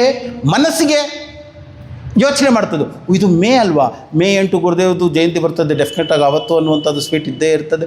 ಇನ್ನೊಂದೇನೋ ಲೆಕ್ಕ ಹಾಕ್ಬಿಟ್ಟು ಜೂನ್ಗೆ ಹೊಟ್ಟೋಗ್ಬಿಡುವ. ಈ ಮನಸ್ಸು ಅನ್ನುವಂಥದ್ದೇ ಹಾಗೆ. ಗೆಲ್ಲಬೇಕೋ ಆ ಒಂದು ದೃಢ ನಿರ್ಧಾರ ಅನ್ನುವಂಥದ್ದು ಬಹಳ ಮುಖ್ಯ. ಇದೇ ಸೆಕೆಂಡ್ ಲೈನ್ ಏನಿದೆ, ಆತ್ಮೈವ ಕ್ಯಾತ್ಮನೋ ಬಂಧು ಆತ್ಮೈವ ರಿಪುರಾತ್ಮನಃ, ಅದನ್ನು 6ನೇ ಶ್ಲೋಕದಲ್ಲಿ ಎಕ್ಸ್ಪ್ಲೈನ್ ಮಾಡ್ತಾರೆ ಅಷ್ಟೇ. ಏನು? ಬಂಧುರಾತ್ಮಾತ್ಮನಸ್ತಸ್ಯ ಏನಾತ್ಮೈವಾತ್ಮನಾ ಜಿತಃ ಅನಾತ್ಮನಸ್ತು ಶತ್ರುತ್ವೇ ವರ್ತೇತಾತ್ಮೈವ ಶತ್ರುವತ್. ಏನ ಆತ್ಮನ ಆತ್ಮ ಜಿತಃ ತಸ್ಯ ಆತ್ಮನಃ ಆತ್ಮ ಏವ ಬಂಧು. ಯಾವ ವ್ಯಕ್ತಿ ತನ್ನ ಇಂದ್ರಿಯಗಳು ಅನ್ನುವಂಥದ್ದನ್ನು ಗೆದ್ದಿದ್ದಾನೋ ಅಂತಹ ವ್ಯಕ್ತಿಗೆ ಅವನ ಮನಸ್ಸೇ ಅವನ ಬಂಧು. ಯಾರು ಗೆದ್ದಿಲ್ಲವೋ ಅವನಿಗೆ ಅದು ಶತ್ರು. ಸಿಂಪಲ್. ನಾನು ಒಂದು ದೃಢವಾಗಿ ಇಂಥದ್ದನ್ನು ಮಾಡ್ತೇನೆ ಅಂತ ಮಾಡಿದ್ರೆ ಆಗ ಹೆಚ್ಚಿನ ಆನಂದ ಸಿಕ್ಕುವುದು ನನಗೆ, ಬೇರೆಯವರಿಗೆ ಅಲ್ಲವೇ ಅಲ್ಲ. ನಾನು ಆ ಗೀತಾ ಪಂಚಾಮೃತ 5 ಶ್ಲೋಕಗಳು ನಾನು ದಿನಾ ಹೇಳಿ ಇವಾಗ ಬಾಯಿಗೆ ಬಂದುಬಿಟ್ಟಿದೆ, ಟೈಮೇ ಇಲ್ಲ, ಯಾವ ಟೈಮಲ್ಲಿ ಬೇಕಾದರೂ ಹೇಳ್ಬೋದು. ಅವಾಗೇನಾಗುತ್ತೆ? ಖುಷಿ ಆಗುತ್ತೆ. ಖುಷಿ ಯಾರಿಗೆ? ನನಗೆ. ಏನು ಸಿಕ್ಕುತ್ತೆ? ನೆಮ್ಮದಿ ಸಿಕ್ಕತ್ತೆ, ಬೇರೆ ಇನ್ನೇನಿಲ್ಲ. ನೆಮ್ಮದಿ. ಆ ನೆಮ್ಮದಿ ಎನ್ನುವಂಥದ್ದೇನು? ಇಷ್ಟೇ. ಕಗ್ಗದಲ್ಲಿ ಡಿ ವಿ ಜಿಯವರು ಹೇಳ್ತಾರೆ, ಗುಡಿಯ ಪೂಜೆಯೋ ಕಥೆಯೋ ಸೊಗಸು ನೋಟವೋ ಹಾಡು ಬಡವರಿಂಗುಪಕೃತಿಯೋ ಆವುದೋ ಮನದ ಬಡಿದಾಟವನ್ನು ನಿಲ್ಲಿಸಿ ನೆಮ್ಮದಿಯ ನೀ ಒಡದೆ ಬಿಡುಗಡೆಯೋ ಜೀವಕ್ಕೆ ಮಂಕುತಿಮ್ಮ. ಗುಡಿಯ ಪೂಜೆ, ದೇವಸ್ಥಾನದಲ್ಲಿ ಪೂಜೆ ಮಾಡುವಂಥದ್ದು. ಕಥೆ, ಯಾವುದೋ ಒಂದು ಪುರಾಣವನ್ನು ಓದುವಂಥದ್ದು. ಹಾಡು, ಕಂಠ ಇದೆಯೋ ಹಾಡು. ಸ್ವಾಮೀಜಿ ಇದ್ಯಾವುದ್ರಲ್ಲಿ ನನಗೆ ಆಸಕ್ತಿ ಇಲ್ಲ. ಬಡವರಿಂಗುಪಕೃತಿಯೋ, ಬಡವರ ಸೇವೆ ಮಾಡು. ಮನದ ಬಡಿದಾಟವನ್ನು ನಿಲ್ಲಿಸಿ, ಆ ಮನಸ್ಸಿನ ಒಂದು ಗಲಾಟೆ ಏನಿದೆ ಅದನ್ನು ನಿಲ್ಲಿಸಿ ಅದಕ್ಕೆ ಶಾಂತಿಯನ್ನು ತಂದುಕೊಡೋದಿದೆಯಲ್ಲ, ಆವಾಗ ಅದು ನನಗೆ ಬಂಧು. ಮನಸ್ಸು ಅನ್ನುವಂಥದ್ದು ನನ್ನ ಫ್ರೆಂಡ್ ಯಾವಾಗ? ನನ್ನ ಇಂದ್ರಿಯಗಳು ನನ್ನ ಹಿಡಿತದಲ್ಲಿ ಇದ್ದಾಗ. ಇಲ್ಲವೋ ಅದೇ ನನಗೆ ಶತ್ರು. ನನ್ನ ಶತ್ರು ನಾನೇ, ನನ್ನ ಮಿತ್ರ ನಾನೇ. ಗೆಲ್ಲಬೇಕಷ್ಟೆ. ನನ್ನ ಮನಸ್ಸನ್ನು ನಾನು ಗೆಲ್ಲಬೇಕು. ಈ ಗೆಲ್ಲುವಿಕೆ ಇದೆಯಲ್ಲ ಅದು ಸಾಧನೆ. ಅದಕ್ಕೇನು ಮಾಡಬೇಕು? ಚಿಂತನೆ ಮಾಡು, ವಿಚಾರ ಮಾಡು. ಯಾವುದಾದರೂ ಒಂದು ಶ್ಲೋಕ ತೆಗೆದುಕೊ. ನಾನು ಹೇಳ್ತೀನಲ್ಲ, ಭಗವದ್ಗೀತೆ ಇದೆ, ಕೃಷ್ಣ ಉಪದೇಶ ಮಾಡಿದ್ದಾನೆ, ಸಾಕು. ಆದರೆ ಎಷ್ಟೊಂದು ಜನ ವ್ಯಾಖ್ಯಾನ ಏನಕ್ಕೆ ಬರೆದ್ರು? ತಮಗೋಸ್ಕರ ಬರೆದದ್ದು. ತುಳಸಿದಾಸರು ರಾಮಚರಿತ ಮಾಸವನ್ನು ಬರೆದಾಗ ಹೇಳ್ತಾರೆ, ನಾನಾ ಪುರಾಣ ನಿಗಮಾಗಮ ಸಮ್ಮತಂ ಯದ್ ರಾಮಾಯಣೇ ನಿಗದಿತಂ ಕ್ವಚಿದನ್ಯತೋಪಿ ಸ್ವಾಂತಃ ಸುಖಾಯ ತುಳಸಿ ರಘುನಾಥ ಗಾತ ಭಾಷಾ ನಿಬಂಧಮತಿ ಮಂಜುಳ ಮಾತನೋತಿ. ಸ್ವಾಂತಃ ಸುಖಾಯ ತುಳಸಿ ರಘುನಾಥ ಗಾತ. ಈ ರಘುನಾಥನ, ರಾಮನ ಒಂದು ಗಾನವನ್ನು, ಅವನ ಚರಿತ್ರೆಯನ್ನು ನಾನು ಬರಿತಾ ಇರುವುದು, ಹಾಡ್ತಾ ಇರುವುದು ಸ್ವಾಂತಃ ಸುಖಾಯ, ನನ್ನ ಸುಖಕ್ಕೋಸ್ಕರ, ನನ್ನ ಸುಖಕ್ಕೋಸ್ಕರ. ಒಂದು ಪುಸ್ತಕ ಇದೆ, ಅದನ್ನು ನಾನು ಅನುವಾದ ಮಾಡ್ತೀನಿ, ಮಾಡು, ಸ್ವಾಂತಃ ಸುಖಾಯ. ಸ್ವಾಮೀಜಿ ಭಗವದ್ಗೀತೆ ಮೇಲೆ ಕಾಮೆಂಟ್ರಿ ಬರೀಬೇಕು ಅಂತ ಅನಿಸ್ತಿದೆ, ಬರೀ, ಪಬ್ಲಿಷ್ ಮಾಡೋಕ್ಕೆ ಹೋಗಬೇಡ, ಬರೀ ಸ್ವಾಂತಃ ಸುಖಾಯ, ಸ್ವಾಂತಃ ಸುಖಾಯ. ನಮ್ಮ ಸ್ವಾಮೀಜಿ ಹೇಳೋರು, ಒಬ್ಬಮ್ಮ ಇಡೀ ಶ್ರೀಮದ್ ಭಾಗವತಕ್ಕೆ 18,000 ಶ್ಲೋಕಗಳಿಗೆ ಅನ್ವಯ ಮಾಡಿ, ಪದಚ್ಛೇದ ಮಾಡಿ, ಅದನ್ನು ಗದ್ಯ ರೂಪದಲ್ಲಿ ಬರೆದು ಅನುವಾದ ಮಾಡಿಟ್ಟಿದ್ರು. ಏನಕ್ಕೆ? ಸ್ವಾಂತಃ ಸುಖಾಯ ಅಷ್ಟೇ. ನನ್ನ ಆನಂದಕ್ಕೋಸ್ಕರ ನಾನು ಪಾರಾಯಣ ಮಾಡ್ತೇನೆ, ನನ್ನ ಆನಂದಕ್ಕೋಸ್ಕರ ನಾನು ಹಾಡ್ತೇನೆ. ಇವತ್ತು ಏನಾಗೋಗಿದೆ, ಭಜನೆ ಹಾಡು ಅಂದರೆ ನಾವು ಚಪ್ಪಾಳೆಗೋಸ್ಕರ ಕಾಯ್ತೀವಿ. ನಾವು ಭಜನೆ ಆಗಿದ ತಕ್ಷಣ ಚಪ್ಪಾಳೆ ಬೇಕು. ಈ ಅನೂಪ್ ಜಲೋಟ ಮತ್ತು ಅವನ್ನೆಲ್ಲ ಕ್ಯಾಸೆಟ್ಗಳನ್ನು ನೀವು ಕೇಳಬೇಕು, ಲೈವ್ ರೆಕಾರ್ಡಿಂಗ್. ಮೈಯ ಮೋರಿ ಮೈ ನೈ ಮಾಖನ್ ಖಾಯೋ, ಮೈಯ ಮೋರಿ. ನೀವು ಚಪ್ಪಾಳೆ ಹೊಡಿತಕ್ಕ ನಿಲ್ಸಲ್ಲ ಅವ, ನೀವು ಕೇಳಿ ನೋಡುವ, ಚಪ್ಪಾಳೆ ಹೊಡೆದ ತಕ್ಷಣ ನಿಲ್ಲಿಸ್ತಾನೆ. ಸೊ ಇದೇನಾಗೋಗುತ್ತೆ? ಆತ್ಮಸುಖಕ್ಕಲ್ಲ ಅದು. ಎತ್ತಕ್ಕೋಸ್ಕರ? ಚಪ್ಪಾಳೆಗೋಸ್ಕರ. ನನ್ನ ಮನಸ್ಸನ್ನು ನಾನು ನಿಗ್ರಹಿಸಿಕೊಳ್ಳಬೇಕು. ಏನು ಮಾಡಬೇಕು? ಓದು, ಗ್ರಂಥಗಳ ಅಧ್ಯಯನ ಮಾಡು. ಭಗವದ್ಗೀತೆ ಮೇಲೆ ಎಷ್ಟು ಜನ ವ್ಯಾಖ್ಯಾನ ಬರೆದಿದ್ದಾರೆ. ಅವರು ತಮಗಾಗಿ, ನನಗೆ ಯಾವುದು ಇಷ್ಟನೋ ಓದು. ಎಷ್ಟು ರೀತಿಯಲ್ಲಿ ವಿಚಾರ ಮಾಡಿದ್ದಾರೆ. ರಾಮಾಯಣವನ್ನು ಹೊಸ ಹೊಸ ರೀತಿಯಲ್ಲಿ ಎಷ್ಟು ಜನ ಬರೆದಿದ್ದಾರೆ. ವಾಸ್ತವ ರಾಮಾಯಣ ಅಂತ. ರಾಮಾಯಣ ಇವತ್ತು ನಡೆದರೆ ಹೇಗಿರ್ತದೆ? ಶಾಪ ಹಾಕೋದು ಏನೂ ಇರಲ್ಲ ಆ ರಾಮಾಯಣದಲ್ಲಿ. ಆದರೆ ಇಂದು ನಡೆದ ಹಾಗೆ. ಮಹಾಭಾರತವನ್ನು ಭೈರಪ್ಪ ಕನ್ನಡದಲ್ಲಿ ಬರೆದರು, ಪರ್ವ ಅಂತ.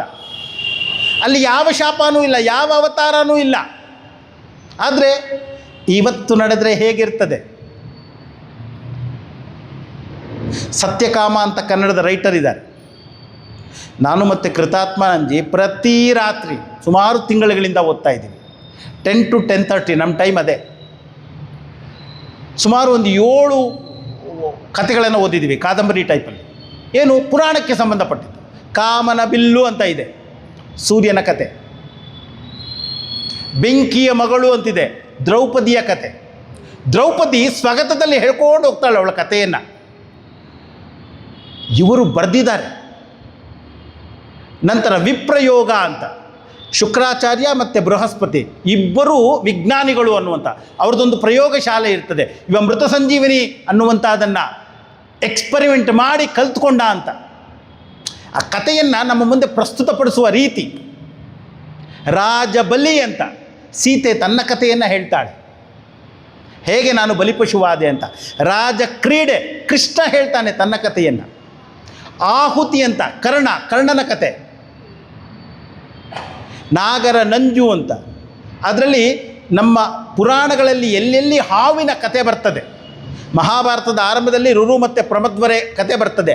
ಅಲ್ಲಿಂದ ಶುರುವಾಗುತ್ತೆ ಆ ಆಸ್ತಿಕ ಜರತ್ಕಾರು ಅನ್ನುವಂಥ ಇನ್ನೊಬ್ಬಳನ್ನು, ವಾಸುಕಿಯ ತಂಗಿಯನ್ನು ಮದುವೆ ಆಗುವುದು, ಪರೀಕ್ಷಿತನ ಸಾವು, ನಂತರ ಹಾವುಗಳಿಗೆ ಬಂದ ಹಾವುಗಳು ಅಂದರೆ ಕದ್ರು ಮತ್ತು ವಿನತೆಯ ನಡುವೆ ನಡೆಯುವಂತಹ ಪಂದ್ಯ, ಇವೆಲ್ಲವನ್ನು ಒಂದು ಪೋಣಿಸಿ ಬರೀತಾರೆ. ತಣ್ಣಗಿನ ಬೆಂಕಿ ಅಂತ ಯಾರ್ದು? ವೇದವ್ಯಾಸರು ತಮ್ಮ ಜೀವನ ಚರಿತ್ರೆಯನ್ನು ಬರೆಯೋದು. ಇದನ್ನು ಓದಿದ್ರೆ ಏನಾಗುತ್ತೆ, ಹೊಸ ದೃಷ್ಟಿಕೋನ ಬರ್ತದೆ ನಮಗೆ. ಅವಾಗೇನಾಗುತ್ತೆ, ಒಂದು ಶ್ಲೋಕವನ್ನು ಇನ್ನೊಂದು ರೀತಿ ನೋಡುವ ಕಲೆ ನಮಗೆ ಬರ್ತದೆ. ಹೀಗಾಗಿ ನನ್ನ ಉದ್ಧಾರವನ್ನು, ನನ್ನ ಮನಸ್ಸು ನನಗೆ ಮಿತ್ರನನ್ನಾಗಿ ಮಾಡಿಕೊಳ್ಬೇಕಾದ್ರೆ ಹೀಗೆಲ್ಲ ಮಾಡಬೇಕು ನಾನು. ಹಾಗೆ ಮಾಡಿದ್ರೆ ನನ್ನ ಮನಸ್ಸು ಶಾಂತವಾಗಿರ್ತದೆ. ನಮ್ಮ ಮನಸ್ಸು ಶಾಂತ, ಬೇರೆ ಇನ್ನೇನಲ್ಲ. ನಾವು ಪ್ರವಚನ ಕೊಡುವುದು ನಮ್ಮ ಮನಸ್ಸಿನ ಶಾಂತಿಗಾಗಿ. ಜನ ಉದ್ಧಾರ ಆಗ್ತಾರೆ, ನೋ ಚಾನ್ಸ್. ಜನ ಉದ್ಧಾರ ಆಗ್ತಾರೆ ಅಂತ ನಾನು ತಿಳ್ಕೊಂಡ್ರೆ ನನ್ನಷ್ಟು ಮೂರ್ಖ ಇನ್ನೊಬ್ಬ ಯಾರೂ ಇಲ್ಲ. ಗುರುದೇವ್ ಅವ್ರದ್ದು ಆರ್ಟಿಕಲ್ ಇದೆ, ಬ್ರಹ್ಮಚಾರಿಗಳಿಗೆಲ್ಲ ವೇದಾಂತ ಕೋರ್ಸ್ ಮುಗಿದ ಮೇಲೆ ಒಂದು ವ್ಯಾಲಿಡೇಟರಿ ಅಡ್ರೆಸ್ ಮಾಡಿರೋದು ಪ್ರಿಂಟ್ ಮಾಡಿದ್ದಾರೆ. You will get it. ಅದರಲ್ಲಿ ಗುರುದೇವ್ ಹೇಳ್ತಾರೆ, ಬ್ರಹ್ಮಚಾರಿಗಳೇ, 2 ವರ್ಷ ನೀವು ಇಲ್ಲಿ ಕಲ್ತಿದ್ದೀರಾ, 2.5 ವರ್ಷ 3 ವರ್ಷ ಕಲ್ತಿದ್ದೀರಾ. ಎಲ್ಲರೂ ಕೂಡ ಇವಾಗ ಭಗವದ್ಗೀತೆ ಮೇಲೆ ಹೋಗಿ ಉಪನ್ಯಾಸವನ್ನು ಕೊಟ್ಟು ಎಲ್ಲರನ್ನ ಬದಲಾಯಿಸ್ತೀನಿ ಅಂತ ಆಸೆ ಇಟ್ಕೊಂಡಿರ್ತೀರಾ. ಆಸೆ ಇಟ್ಕೊಬೇಡಿ, ನಿರಾಶೆ ಆಗುತ್ತೆ. ಯಾರೂ ನೀವು ಹೇಳ್ದಾಗ ಕೇಳಲ್ಲ. ಗುರುದೇವ್ ಹೇಳಿದ್ರಂತೆ, ನನ್ನಿಂದ ನೀವು ಬದಲಾಗಿದ್ದೀರಾ? Have you change because of me? ಇಲ್ಲ. ಅವ್ರು ಹೇಳ್ತಾರೆ, ನಾನು ಮಾಡಿದ ಒಂದೇ ಕೆಲಸ, ನಿಮ್ಮಲ್ಲಿ ಬದಲಾಗಬೇಕು, ಯು ಚೇಂಜ್ ಅನ್ನುವ ಬೀಜವನ್ನು ನಾನು ಬಿತ್ತಿದ್ದೀನಿ. ಅದು ಮೊಳಕೆ ಒಡೆದು ಗಿಡವಾಗಿ ಮರವಾಗಬೇಕು ನಿಮ್ಮ ಸಾಧನೆಯಿಂದ ಅಷ್ಟೇ. ನಾವು ಹೇಳ್ಕೊಟ್ಟಿದ್ದೀನಿ, ನೀರು ಕಲ್ತಿದೆಯಾ, ಏನಾಗಲ್ಲ. ನಾವು ಮನನ ಮಾಡಬೇಕು, ನಾವು ಚಿಂತನೆ ಮಾಡಬೇಕು, ಯೋಚನೆ ಮಾಡಿ ಮಾಡಿ ಮಾಡಿ ಮಾಡಿ. ನಮ್ಮ ಸ್ವಾಮೀಜಿ ಯಾವಾಗಲೂ ದಿನಾ ಸತ್ಸಂಗ ಮಾಡು, ಜನರಿಗಾಗಿ ಅಲ್ಲ, ನಿನಗಾಗಿ. ದಿನಾ ಸತ್ಸಂಗ ಮಾಡು. ನೀವು ದಿನಾ ಸತ್ಸಂಗ ಮಾಡಿದಾಗ ವಿಷಯ ಒಂದೇ, ಸಿಲಬಸ್ ಒಂದೇ, ಬ್ರಹ್ಮಾತ್ಮೈಕ್ಯ ಬೋಧ. ಎಷ್ಟು ರೀತಿಯಲ್ಲಿ ನೀವು ನೋಡಬೇಕು, ವಿಚಾರ ಮಾಡಬೇಕು. ನನಗೂ ಮತ್ತು ಪ್ರಾಣಿಗಳಿಗೂ ಯಾವ ರೀತಿ ಕಂಪ್ಯಾರಿಸನ್ ಮಾಡಬೇಕು, ನಾನು ಜೀವರಾಶಿ, ಪ್ರತಿಯೊಂದು ಜೀವರಾಶಿಯಲ್ಲಿ ನಾನು ಕಂಪೇರ್ ಮಾಡಬೇಕು. ಪ್ರಕೃತಿ ಹೇಗಿದೆ, ನಾನು ಹೇಗಿದ್ದೀನಿ, ಕಂಪೇರ್ ಮಾಡ್ತೀನಿ. ಯೋಚನೆ ಮಾಡಿ. ಯಾವಾಗ ವಿಚಾರ ಮಾಡ್ತಾ ಮಾಡ್ತಾ ಮಾಡ್ತಾ ಹೋಗ್ತೀನೋ, ನನ್ನನ್ನು ನಾನೇ ಪ್ರಶ್ನೆ ಮಾಡ್ಕೊಳ್ತಾ ಹೋಗ್ತೀನೋ, ಆಗ ಹೊಸ ಹೊಸ ಆಲೋಚನೆಗಳು ಬರ್ತದೆ. ಯಾರೋ ಏನೋ ಬರೆದಿರ್ತಾರೆ, ಅದನ್ನು ಓದ್ತೀನಿ, ಆವಾಗ 100 ಆಲೋಚನೆಗಳು ಬರ್ತದೆ ನನ್ನ ತಲೆಯಲ್ಲಿ. ಆಲೋಚನೆ ಬರೋದು ಯಾಕೆ? ಆ ಒಂದು ಸಾಲು ಸಾಕು. ಹೀಗಾಗಿ ನಾನು ನನ್ನ ಇಂದ್ರಿಯಗಳನ್ನು ಹಿಡಿದ್ರೆ ನನಗದೇ ಮಿತ್ರ, ಹಿಡಿಲಿಲ್ಲ ಅಂದರೆ ಅದೇ ಶತ್ರು. ಅದನ್ನೇ ಮತ್ತೆ ಮುಂದುವರಿಸ್ತಾರೆ. ಜಿತಾತ್ಮನಃ ಪ್ರಶಾಂತಸ್ಯ ಪರಮಾತ್ಮ ಸಮಾಹಿತಃ ಶೀತೋಷ್ಣ ಸುಖ ದುಃಖೇಷು ತಥಾ ಮಾನಾಪಮಾನಯೋಃ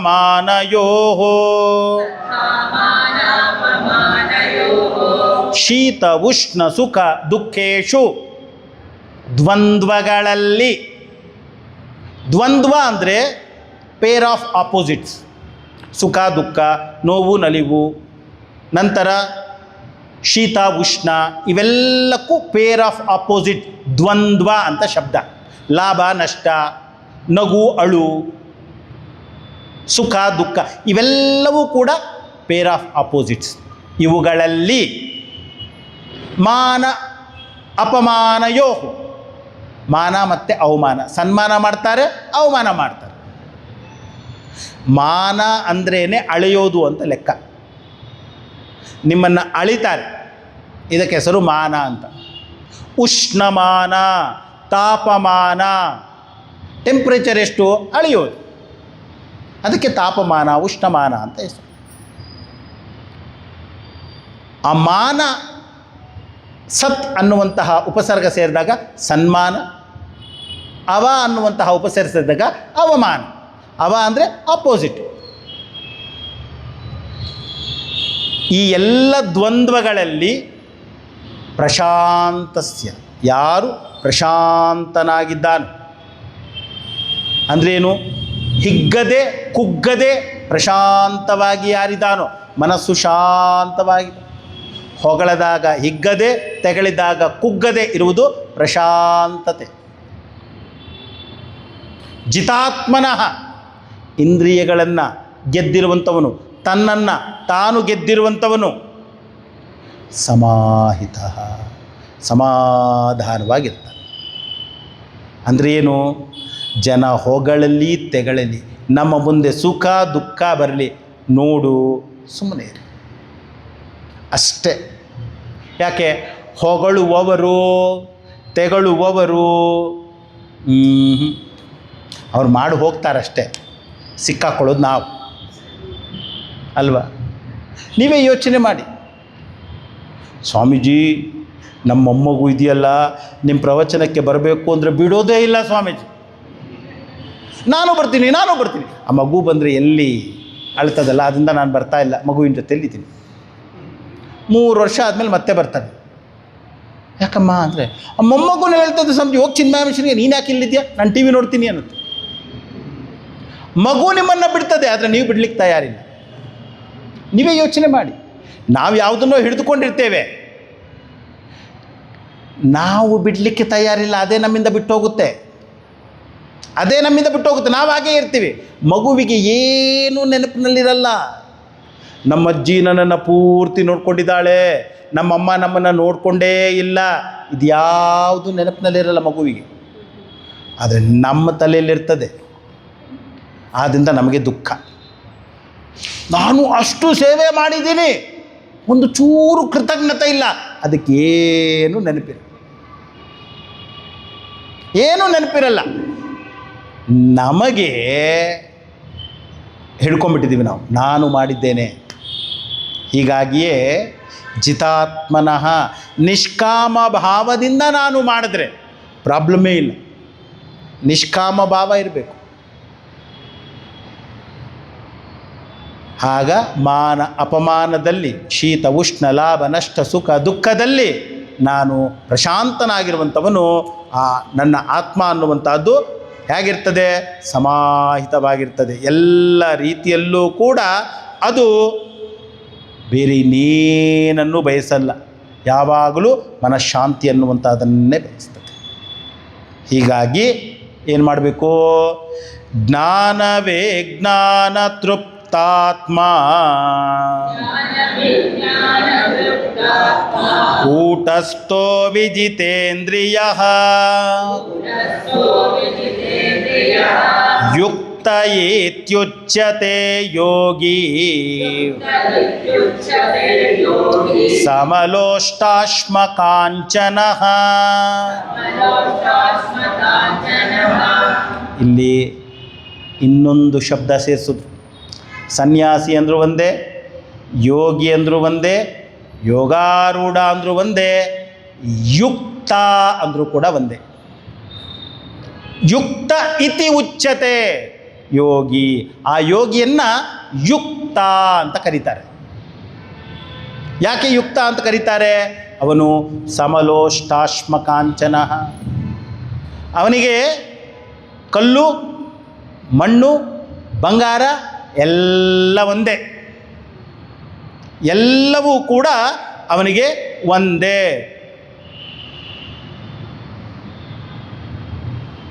ನಮಗೇನಾಗುತ್ತೆ? ನಾವು ನಾಮರೂಪಕ್ಕೆ ದಾಸರಾಗಿದ್ದೇವೆ. ನಾವೇನಾಗಿದ್ದೀವಿ? ನಾಮರೂಪಕ್ಕೆ ದಾಸರಾಗಿದ್ದೇವೆ, ಜಗತ್ತಿಗೆ ದಾಸರಾಗಿದ್ದೇವೆ. ಅಜ್ಜಂಪುರದಲ್ಲಿ ಶಂಕರಾನಂದರು ಅಂತ ಒಬ್ಬ ಸ್ವಾಮೀಜಿ ಆಗೋದ್ರು. ಅವ್ರದ್ದು ಭಗವದ್ಗೀತೆ, ನಮ್ಮದು ಚಿನ್ಮಯ ಮಿಷನ್ ಭಗವದ್ಗೀತೆ ಬರೋದಕ್ಕಿಂತ ಎಲ್ಲರ ಕೈಯಲ್ಲಿ ಇದ್ದದ್ದು ಒಂದೇ, ಅಜ್ಜಂಪುರದ ಭಗವದ್ಗೀತೆ ಪುಸ್ತಕ. ಭಗವದ್ಗೀತೆ ಮೇಲೆ ಬಹಳ ಸೊಗಸಾಗಿ ಪ್ರವಚನಗಳನ್ನು ಮಾಡಿದ್ದಾರೆ. ಅವರು ಒಂದು ಕಥೆ ಹೇಳ್ತಾರೆ, ಬಹಳ ಸೊಗಸಾದ ಕಥೆ. ಒಬ್ಬ ವ್ಯಾಪಾರಸ್ಥ ಇದ್ದಂತೆ. ಆ ವ್ಯಾಪಾರಸ್ಥನ ಹತ್ರ ಸಾಕಷ್ಟು ಹಣ ಬಂತು. ರಾಮನ ಭಕ್ತ ಅಂತವ.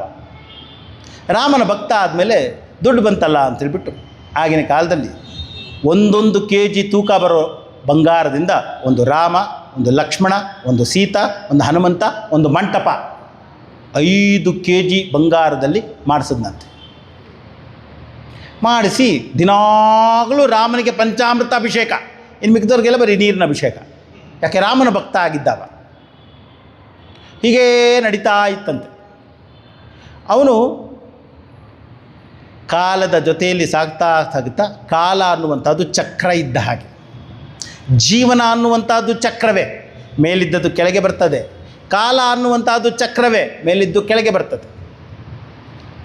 ಏನಿತ್ತು ಎಲ್ಲ ಹಣ ಹೋಯಿತು, ಏನೂ ಉಳಿದಿಲ್ಲ. ಮನೆ ಕೂಡ ಇವಾಗ ಬ್ಯಾಂಕ್ವ್ರ ಕೈಯಲ್ಲಿದೆ. ಇದ್ದದ್ದು ಬರೀ ಬಂಗಾರದ ಮೂರ್ತಿಗಳು. ಒಂದಿನ ಯೋಚನೆ ಮಾಡಿದಂತೆ, ರಾಮ, ಲಕ್ಷ್ಮಣ, ಸೀತಾ, ಹನುಮಂತ ಸಾಕು, ಈ ಮಂಟಪ ಏನಕ್ಕೆ ಬೇಕು? ಮಂಟಪ ಎತ್ಕೊಂಡೋಗಿ ಆಚಾರಿ ಕೈ ಕೊಟ್ಟನಂತೆ.